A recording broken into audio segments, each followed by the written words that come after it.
Olá pessoal, tudo bem? Então nessa aula a gente vai trabalhar um pouquinho vamos falar sobre estequiometria. A estequiometria ela é muito importante para a química. Toda a química a gente trabalha com cálculo, mas a estequiometria é a parte da química que a gente mais trabalha com cálculo. Então a partir da estequiometria, que o químico, o engenheiro químico, ele faz os cálculos de impureza, de reagente limitante, reagente em excesso, de quanto que vai reagir, quanto que precisa de reagir para reagir, ok?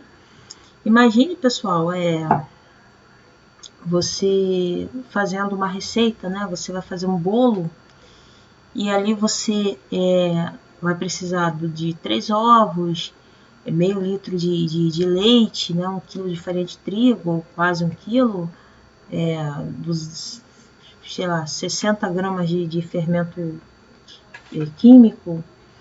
Então, você precisa desses reagentes, mas um bolo não é... Você precisa fazer 2 bolos, porque um bolo ali não vai ser suficiente para as pessoas que você vai atender. Então, você quer dois bolos, você dobra a sua receita. Ou, como é que você dobra essa receita? Você dobra os ingredientes. Se você usa 3 ovos, você vai usar 6. Se é 1 quilo de farinha, vai usar 2. E por aí em diante. Assim também como para que você queira, vamos supor que você queira fazer a metade da receita. Então, você vai usar metade de cada ingrediente. Se você botar um ingrediente a mais, você vai ter um ingrediente ali em excesso. Vamos supor que você precisa de 3 ovos e você coloca 6. Você vai ver que aquele bolo ficou com excesso de ovo, né? Então, é assim que funciona com o cálculo químico na estequiometria.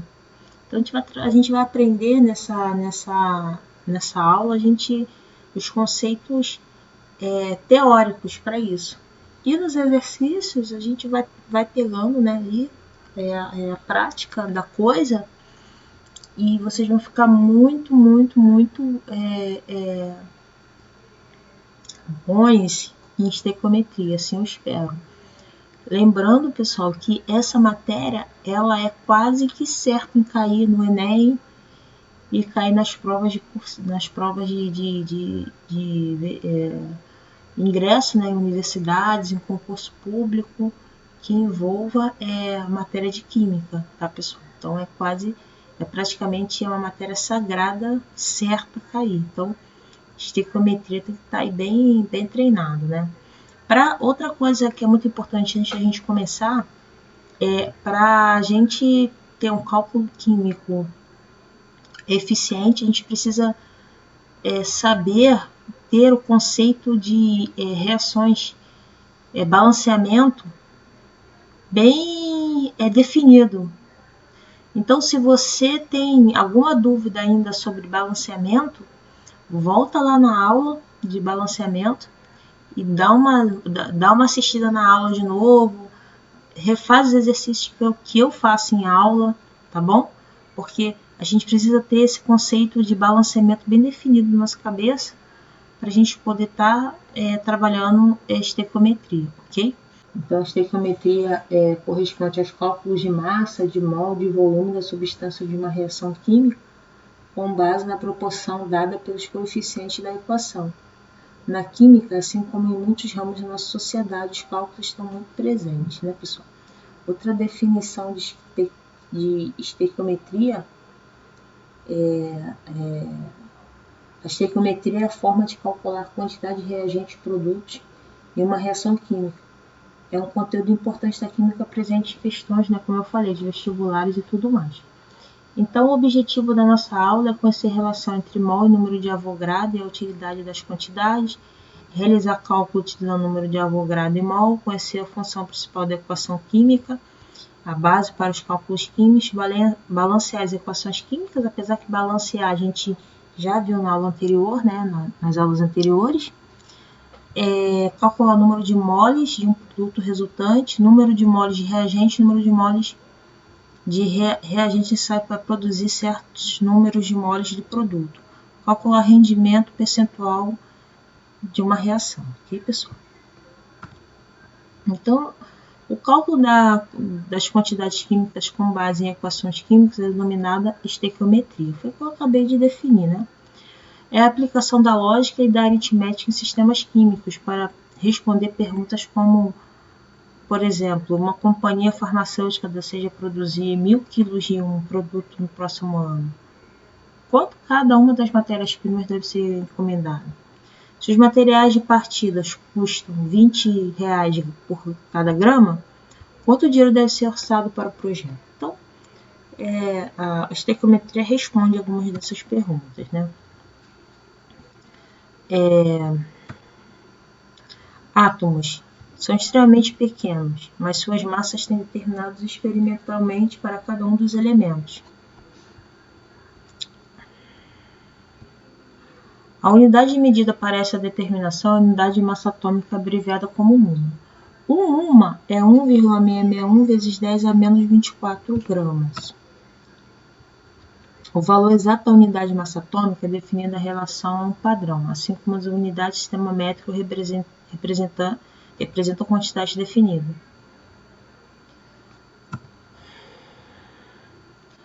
Massa atômica. A tabela periódica fornece massas atômicas à unidade de massa atômica, em unidades de massa atômica. Estas massas atômicas são valores médios com base de contribuição de todos os isótopos particular elemento. Por exemplo, a massa atômica média de um átomo de carbono é 12,01. Então tá aqui, pessoal, isso é tabelado, tá? A massa atômica. Então tá aqui, 16, o oxigênio é 16 gramas, ou 1. O lítio é 0,94 grama ou 1. Então isso aqui é tabelado, tá, pessoal? Não precisa ninguém, é só olhar a tabela e a gente calcular, tá? Mol e número de Avogadro. No trabalho diário, os químicos usam quantidades muito maiores de matéria. A unidade mais prática para a definição de uma coleção de átomos é o mol. O mol de qualquer coisa, qualquer átomo da tabela, a gente tem 6,02 vezes 10 a 23 átomos de um elemento. O mol de sódio, um mol de hidrogênio, um mol de oxigênio. Quantos átomos a gente tem em um mol? 6,02 vezes 10 a 23. Este número é o número de Avogadro. Amedeo Avogadro, um cientista do século XIX, realizou uma série de experimentos que forneceram a base para o conceito de mol. Então, pessoal, assim como uma dúzia de ovos, eu tenho 12 ovos, uma resma de papel eu tenho 500 folhas, assim também como um mol, eu tenho 6,02 vezes 10 a 23 unidades ou átomos, tá, pessoal?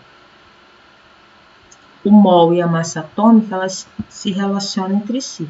Um mol, diferentes elementos. Então, pessoal, no carbono, eu tenho 12 gramas. Um mol de enxofre, eu tenho 32 gramas. Um mol de cobre, eu tenho 64 gramas. Um mol de chumbo, eu tenho 207 gramas. Um mol de mercúrio, eu tenho 201 gramas. Então, um mol, eu vou ter, dependendo do elemento, eu vou ter um peso diferente. Ok, pessoal? Convertendo moles em átomos. Quantos átomos de ferro são presentes em 3 moles de metal de ferro? Então, pessoal, um mol de ferro tem quantos átomos? 6,02 vezes 10 a 23. Ele não quer 3? Só multiplicar 3,02 vezes 10 a 23, eu tenho 1,8 ou 1,8 vezes 10 a 24 átomos ou 18 vezes 10 a 23 átomos de ferro. Calcule o número de moles de enxofre presente em 1,01 vezes 10 a 24 átomos de enxofre. Então, pessoal, bem tranquilo. Um mol de enxofre, eu tenho quantos átomos? 6,02 vezes 10 a 23. 1,81 vezes 10 a 24, eu vou ter X mols. Então, multiplicação cruzada, 1,81 vezes 10 a 24 está para vezes 1 dividido por 6,02 vezes 10 a 23, eu vou ter 3,01 mols de enxofre. Então, em 3,01 mols de enxofre, eu tenho 1,81 vezes 10 a 24 átomos. Qual é a massa em gramas, calculando átomos, mole e massa? Qual é a massa em gramas de 3,01 mols de enxofre? O mol de enxofre eu tenho 32,06 gramas. Isso aqui, esse valor aqui, pessoal, tabelado, tá? Tá lá na tabela periódica, tá bom, pessoal? 3,01 mols de enxofre eu vou ter X. Multiplica cruzado, regra de 3 básica, regrinha de 3 básica, 96,5 gramas de enxofre. Calcule o número de átomos presente em 1 grama de enxofre. Então, pessoal, 1 mol, você começa por 1 mol. 1 mol de enxofre eu tenho quantas gramas? 32,06 gramas. Em 1 mol de enxofre eu tenho quantos átomos? 6,02 vezes 10 a 23 átomos. Então, 32 está para 6,02 vezes 10 a 23, assim como 1 grama, grama embaixo de grama, está para X. Multiplica cruzado, eu vou ter em 1 grama de enxofre, eu tenho 1,88 vezes 10 a 22 átomos de enxofre. Então, aqui, pessoal, é um mapa mental, tá? Vocês vão encontrar nos artigos, nos livros, até na própria internet, nos sites, vários mapas mentais, tá? Esse aqui é só um exemplo, tá, pessoal? Mas tem vários mapas mentais aí que vocês podem pegar aí e estarem utilizando.